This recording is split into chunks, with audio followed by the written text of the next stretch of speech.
तो आज का हमारा जो लेक्चर है वो डी एंड एफ ब्लॉक के बारे में है, बेसिकली डी ब्लॉक के बारे में। तो हम डी ब्लॉक से स्टार्टिंग करते हैं अपने।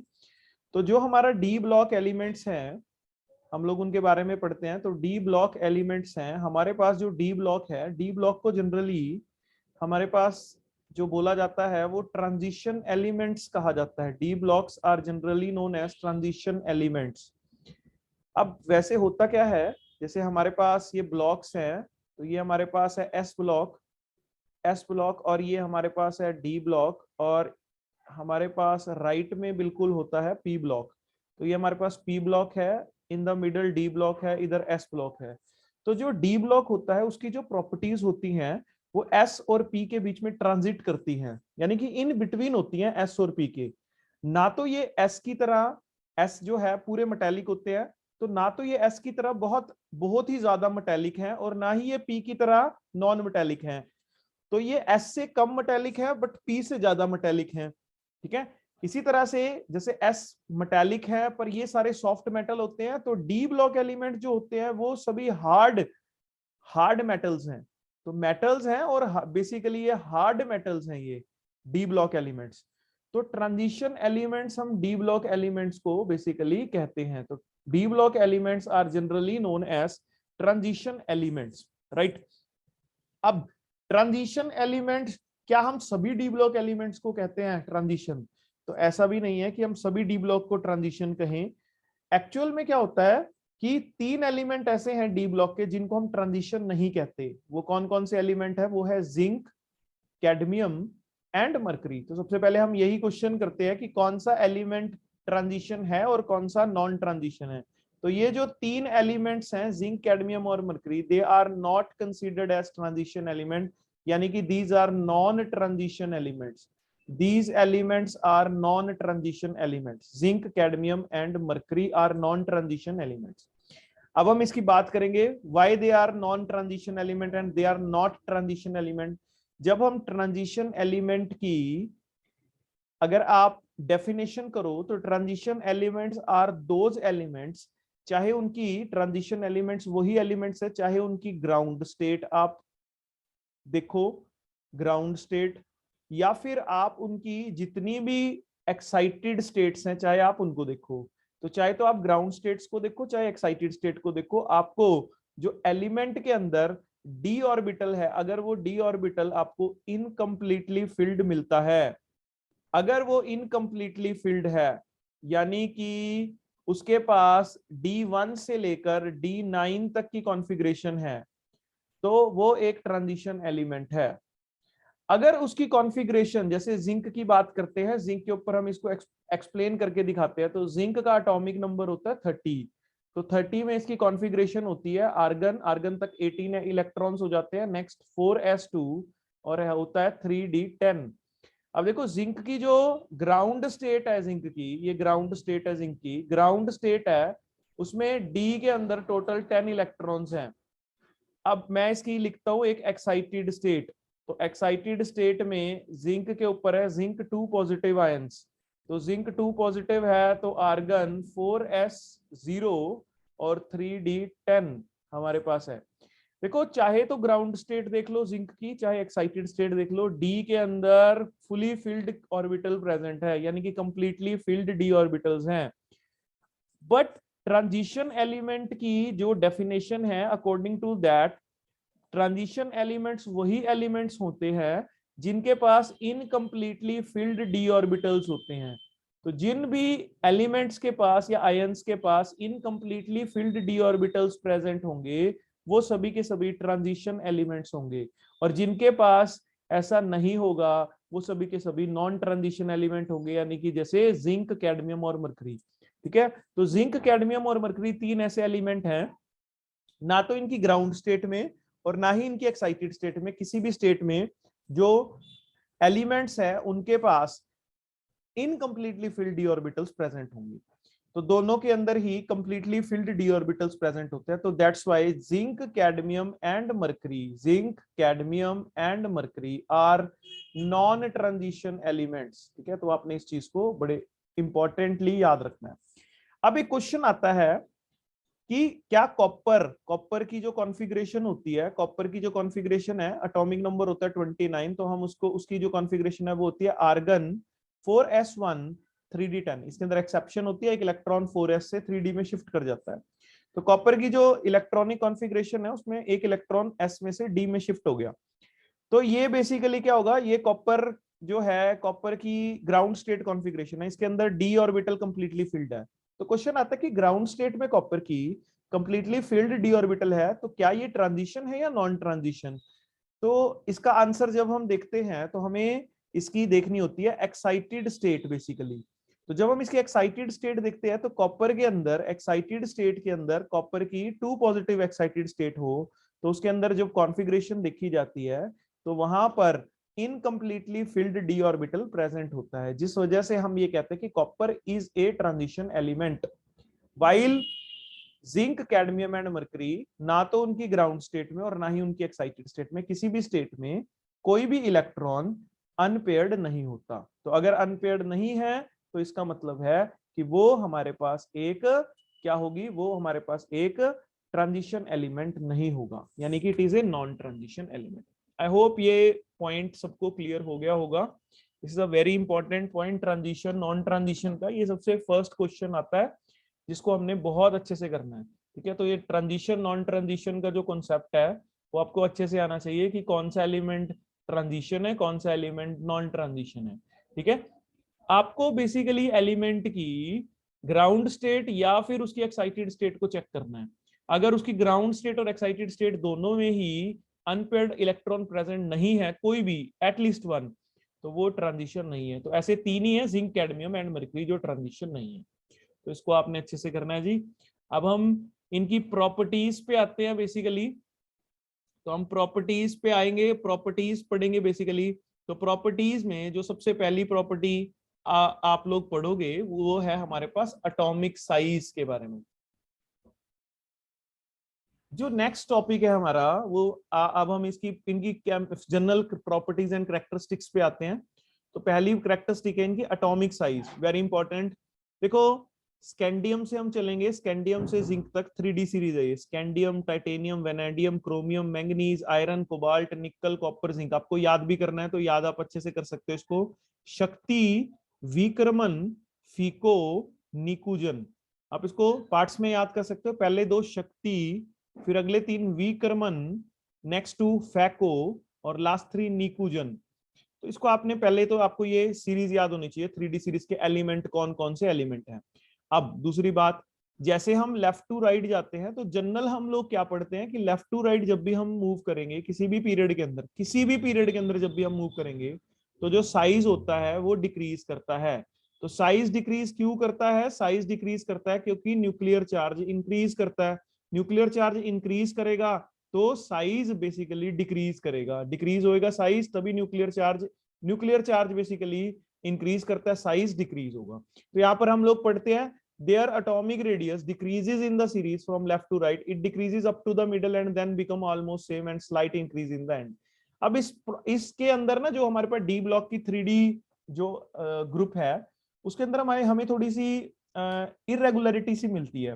जैसे हम स्कैंडियम से मैंगनीज तक पहुंचते हैं, तो स्कैंडियम से मैंगनीज तक जाते हैं तो तब तो जो साइज है वो बेसिकली डिक्रीज कर रहा है। देखो आप देख भी रहे होंगे स्कैंडियम का साइज 144 है, टाइटेनियम का कम हो गया 132, वेनेडियम का और कम हो गया 122, क्रोमियम का और कम हो गया 117, फिर मैंगनीज का 117। तो बीच तक जाते जाते जो साइज है वो डिक्रीज कर रहा है। साइज डिक्रीज क्यों कर रहा है? क्योंकि न्यूक्लियर चार्ज इंक्रीज कर रहा है, बेसिकली न्यूक्लियर चार्ज इंक्रीज कर रहा है और फिलिंग हो रही है सेम शेल के अंदर, तो न्यूक्लियर चार्ज बेसिकली इंक्रीज कर रहा है, तो साइज डिक्रीज कर रहा है। नेक्स्ट पे मैंगनीज से आगे चलते हैं हम।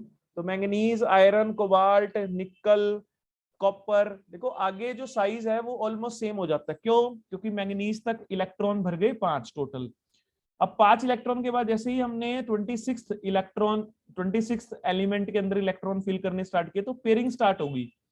तो जब हमारे पास पेयरिंग स्टार्ट होगी तो पेयरिंग स्टार्ट होने के बाद क्या हुआ कि एक्चुअल में इलेक्ट्रॉनिक रिपल्शंस आ गई, जिसने जो इफेक्ट था न्यूक्लियर चार्ज का उसको काउंटरैक्ट कर दिया, काउंटर बैलेंस कर दिया।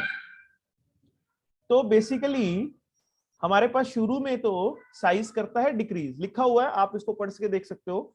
बीच में साइज हो जाता है सेम, क्योंकि पेयरिंग स्टार्ट हो जाती है तो इलेक्ट्रॉनिक रिपल्शन के कारण वो काउंटर बैलेंस कर देता है इफेक्ट को। और लास्ट में जो साइज है वो स्लाइटली इंक्रीज कर जाता है। तो लास्ट में जो साइज है वो स्लाइटली इंक्रीज करता है, और स्लाइटली इंक्रीज इस वजह से करता है क्योंकि उस टाइम पर मोर इलेक्ट्रॉनिक रिपल्शन होती है। तो बेसिकली शुरू में तो करेगा वो decrease up to the middle, middle के बाद वो ऑलमोस्ट सेम रहेगा, और उसके बाद लास्ट में वो स्लाइटली इंक्रीज कर देगा। तो ये हमारे पास है जो हम लोग इसका ऑर्डर पढ़ते हैं लेफ्ट टू राइट। अब हम बेसिकली जो ऑर्डर पढ़ेंगे वो पढ़ेंगे हम टॉप टू बॉटम। तो टॉप टू बॉटम जब हम ऑर्डर पढ़ते हैं तो टॉप टू बॉटम में हमारे पास काफी इंपॉर्टेंट क्वेश्चन आता है। जैसे हम ये पढ़ते हैं स्कैंडियम, यटर्बियम, लेंथेनम। देखो यहाँ पर हम जब टॉप टू बॉटम गए तो साइज जो है वो कंटिन्यूसली इंक्रीज कर रहा है। स्कैंडियम का 144 था, यटर्बियम का 162 है, लेंथेनम का 169 है। इधर टाइटेनियम, जिरकोनियम और हैफनियम पे गए तो टाइटेनियम का है, ये सेकंड ग्रुप है, जो डी ब्लॉक का सेकंड ग्रुप है ये टाइटेनियम वाला। टाइटेनियम का है 132, जिरकोनियम का 145। और जब हम हैफनियम पे गए तो साइज इंक्रीज करने की बजाय डिक्रीज कर गया। वैसे तो जनरली साइज जो होता है टॉप टू बॉटम इंक्रीज करता है, बट जिरकोनियम से हैफनियम पर जाने पे साइज इंक्रीज करने की बजाय डिक्रीज कर गया। ऑलमोस्ट सेम सेम सा साइज रहा। तो ऐसा इस वजह से हुआ बिकॉज एक्चुअल में क्या होता है कि सेम साइज क्यों रहा, क्योंकि सेम साइज इस वजह से है क्योंकि इसको बोलते हैं हम लेंथेनॉइड कॉन्ट्रैक्शन। एक्चुअल में ये जो हैफनियम है, ये हैफनियम का जो एटॉमिक नंबर है वो है 72, और लेंथेनम का एटॉमिक नंबर है वो है 57। तो जब हम लेंथेनम से हैफनियम पे जाते हैं तो बीच में 14 इलेक्ट्रॉन्स एक्चुअल में फिलअप होते हैं 4f ऑर्बिटल में, और जो 4f ऑर्बिटल है उसका जो शील्डिंग इफेक्ट है वो बहुत पुअर होता है। तो पुअर शील्डिंग इफेक्ट के कारण से और डिफ्यूज शेप होने के कारण 4f ऑर्बिटल की, तो जो हमारे पास साइज है वो एक्चुअल में डिक्रीज कर जाता है। तो यहाँ पर लेंथेनॉइड कॉन्ट्रैक्शन की डेफिनेशन भी लिखी हुई है कि among the lanthanoids the size decreases with the increase in atomic number. It is because of increasing nuclear charge and poor shielding effect of 4f orbital. It is called lengthenoid contraction. ये इतना important question है lanthanoid contraction कि आपके पास पिछले 10 papers अगर आप देखोगे तो पिछले 10 पेपर्स में से ये 8 बार पेपर के अंदर आया होगा। ठीक है, तो lanthanoid contraction is very very important topic. What is lanthanoid contraction? जब भी हम मूव करते हैं लेंथेनॉइड्स के अंदर तो जो साइज है वो कंटिन्यूअसली डिक्रीज करता है इंक्रीजिंग एटॉमिक नंबर के साथ। जैसे जैसे एटॉमिक नंबर इंक्रीज करता है तो साइज जो है वो डिक्रीज करता है। साइज डिक्रीज क्यों करता है? क्योंकि न्यूक्लियर चार्ज इंक्रीज करता है और शील्डिंग इफेक्ट एक्चुअल में पुअर होता है 4f ऑर्बिटल का, जो कि डिफ्यूज शेप के कारण होता है। इसको बोलते हैं लेंथेनॉइड कॉन्ट्रैक्शन। अब लेंथेनॉइड कॉन्ट्रैक्शन के कारण होता क्या है? जो लेंथेनॉइड कॉन्ट्रैक्शन है उसके कुछ कॉन्सिक्वेंसेस दे रखे हैं, 5 कॉन्सिक्वेंसेस दे रखे हैं। पहला पढ़ते हैं। इससे क्या होता है कि 4D और 5D जो सीरीज है उन दोनों सीरीज के जो एलिमेंट्स हैं उनका जो साइज है वो सिमिलर सा हो जाता है। जैसे जिरकोनियम और हैफनियम है तो जिरकोनियम और हैफनियम का जो साइज है वो ऑलमोस्ट सिमिलर हो जाता है, उनकी सेम प्रॉपर्टीज हो जाती हैं। सेकंड हम बात करेंगे 5D सीरीज जो एलिमेंट है उनकी जो आयनाइजेशन एंथैल्पी है वैसे तो होनी चाहिए थी कम, बट लेंथेनॉइड कॉन्ट्रैक्शन के कारण उनका साइज छोटा हो जाता है तो उनकी आयनाइजेशन एंथैल्पी ज्यादा हो जाती है। वैसे तो जो छोटा होता है उसकी आयनाइजेशन एंथैल्पी ज्यादा होगी, बट वो छोटा क्यों हुआ? लेंथेनॉइड कॉन्ट्रैक्शन के कारण हुआ। तो 5D सीरीज के जो एलिमेंट्स हैं उनकी 4D सीरीज से जो आयनाइजेशन एंथैल्पी की वैल्यू है वो ज्यादा होती है। बेसिक कैरेक्टर जो लेंथेनॉइड हाइड्रोक्साइड का वो डिक्रीज करता है क्योंकि बॉन्ड लेंथ इंक्रीज करती है विद डिक्रीज इन साइज। तो less tendency to release the OH negative, so less basic लिखा हुआ है, आप इसको पढ़ना जरूर। चार्ज डेंसिटी इंक्रीज करती है तो कॉम्प्लेक्स फॉर्मेशन इंक्रीज करती है। और सबसे मोस्ट इंपॉर्टेंट जो लेंथेनॉइड्स होते हैं उनको सेपरेट करना बड़ा मुश्किल हो जाता है। अगर हम उनको प्योर स्टेट में सेपरेट करना चाहें तो उनकी सेपरेशन बड़ी मुश्किल हो जाती है बिकॉज वो एक जैसे बन जाते हैं, एक जैसे होते हैं, उनकी प्रॉपर्टीज एक जैसी हो जाती हैं। तो हम एक बार दोबारा पढ़ेंगे लेंथेनॉइड कॉन्ट्रैक्शन को, बड़े ध्यान से समझना।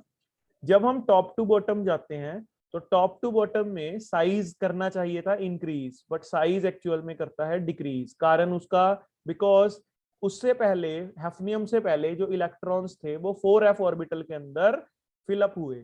14 इलेक्ट्रॉन्स 4f ऑर्बिटल के अंदर फिलअप हुए, और इसी 4f ऑर्बिटल के अंदर फिलअप होने के कारण से 4f ऑर्बिटल का जो शील्डिंग इफेक्ट होता है वो होता है पुअर। तो पुअर शील्डिंग इफेक्ट होने के कारण से लेंथेनॉइड कॉन्ट्रैक्शन अपीयर होती है, जो कि बेसिकली क्या होती है कि लेंथेनॉइड्स के अंदर जो साइज है वो डिक्रीज करता है with the increasing atomic number due to increase nuclear charge and poor shielding effect of 4f orbital. इसको लेंथेनॉइड कॉन्ट्रैक्शन कहते हैं। Very very important question and you have to remember it, ठीक है, lanthanoid contraction. Next हम next point पढ़ते हैं। Next point हम पढ़ेंगे मेटालिक स्ट्रेंथ और मेल्टिंग पॉइंट के बेसिस पे। तो मेटालिक स्ट्रेंथ और मेल्टिंग पॉइंट के बेसिस पे हम पॉइंट पढ़ते हैं। उस पॉइंट का हमारे पास क्या है, जो बेसिक है वो क्या है बेसिकली, वो आप लोगों ने समझना है। देखो ध्यान से सुनो, हमारे पास जो डी ब्लॉक एलिमेंट्स हैं, डी ब्लॉक एलिमेंट्स एक्चुअल में डी ब्लॉक एलिमेंट्स ट्रांजिशन हमारे पास इसी वजह से होते हैं क्योंकि उनके पास जो ऑर्बिटल्स हैं उन ऑर्बिटल्स के अंदर इनकम्प्लीटली फिल्ड डी ऑर्बिटल्स होते हैं। अगर किसी के पास इनकम्प्लीटली फिल्ड डी ऑर्बिटल्स होते हैं, मतलब इसका अगर किसी के पास अनपेयर्ड इलेक्ट्रॉन प्रेजेंट है, तो अगर किसी एलिमेंट के पास अनपेयर्ड इलेक्ट्रॉन प्रेजेंट है तो उसके पास डी इलेक्ट्रॉन्स प्रेजेंट हैं, तो वो क्या करेगा, वो दूसरे वैसे ही दूसरे एलिमेंट के साथ ओवरलैप कर सकता है, उसके इलेक्ट्रॉन के साथ बॉन्ड बना सकता है। बेसिकली क्या होता है, अगर जैसे हमारे पास एक एलिमेंट है आयरन का, दूसरा एलिमेंट भी आयरन का, आयरन के पास अनपेयर्ड इलेक्ट्रॉन है, दूसरे आयरन के पास भी अनपेयर्ड इलेक्ट्रॉन है, तो दोनों अनपेयर्ड इलेक्ट्रॉन आपस में क्या बना देंगे, बॉन्डिंग कर देंगे। तो अगर वो दोनों की बॉन्डिंग हो जाती है, ठीक है, दोनों की बॉन्डिंग हो जाती है, जैसे एक एलिमेंट है, मैंने एक्लेक्ट कर लिया एक्स एलिमेंट है, एक एक्स एलिमेंट है, इसके पास भी लोन पेयर एक इलेक्ट्रॉन है अनपेयर्ड, इसके पास भी, तो इनके बीच में बॉन्डिंग हो जाएगी। इस बॉन्डिंग को मैं क्या कहता हूं, इस बॉन्डिंग को मैं इंटरमेटालिक बॉन्डिंग कहता हूं, क्योंकि वो दो मेटल के बीच में हुई है तो मैं उसको इंटरमेटालिक बॉन्डिंग कहूंगा। तो इंटरमेटालिक बॉन्डिंग, ध्यान से सुनना, जिसके अनपेयर्ड इलेक्ट्रॉन्स होंगे ज्यादा उसकी इंटरमेटालिक बॉन्डिंग भी होगी ज्यादा, जिसके पास अनपेयर्ड इलेक्ट्रॉन होंगे ज्यादा उसकी इंटरमेटालिक बॉन्डिंग भी होगी ज्यादा, ठीक है। जिसकी इंटरमेटालिक बॉन्डिंग होगी ज्यादा उसका मेल्टिंग पॉइंट भी होगा ज्यादा, उसकी मेटालिक स्ट्रेंथ भी होगी ज्यादा।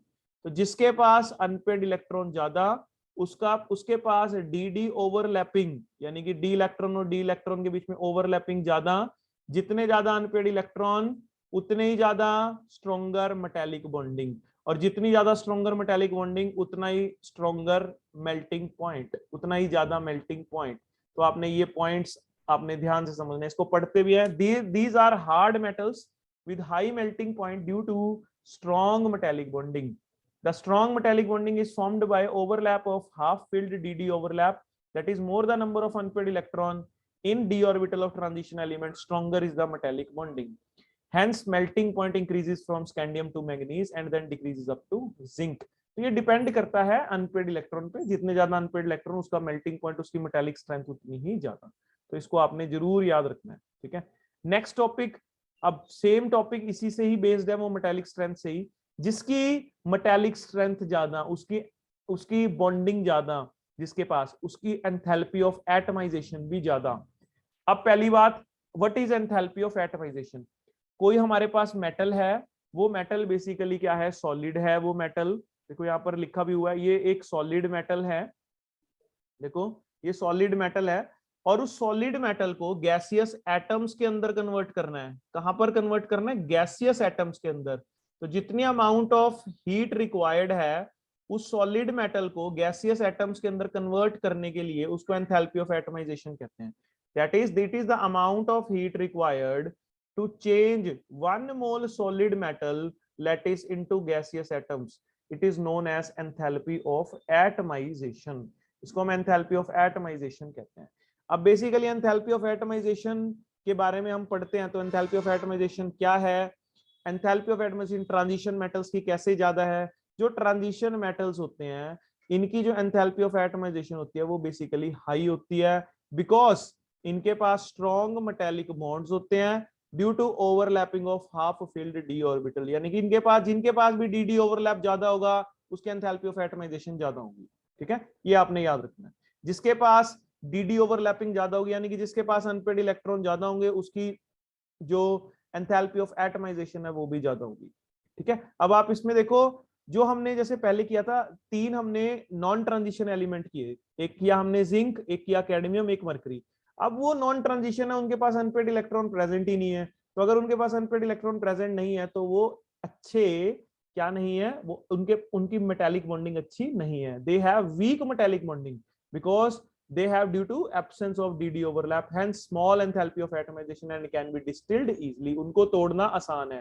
देखो ये तो इतने सॉफ्ट होते हैं, मरकरी जो है इतना सॉफ्ट होता है कि मरकरी बेसिकली एक मेटल ही होता है, एक लिक्विड मेटल होता है, लिक्विड फॉर्म में ही प्रेजेंट होता है, तो आपने ये चीज याद रखनी है। एक क्वेश्चन आपका हमारे पास यहाँ पर एक और बनेगा क्वेश्चन, वो भी आपको जरूर याद रखना है, ये वाला क्वेश्चन है आपके नोट्स में गिवन है कि वाई मैंगनीज, मैंगनीज के पास एक्सेप्शनली लोअर मेल्टिंग पॉइंट क्यों होता है। वैसे तो देखो मैंगनीज की इलेक्ट्रॉनिक कॉन्फ़िगरेशन यहाँ लिखी हुई है, इसके पास टोटल 3d5 ऑर्बिटल्स है, तो 5 इलेक्ट्रॉन्स हैं इसके पास, 1 2 3 4 और 1 5 इलेक्ट्रॉन है।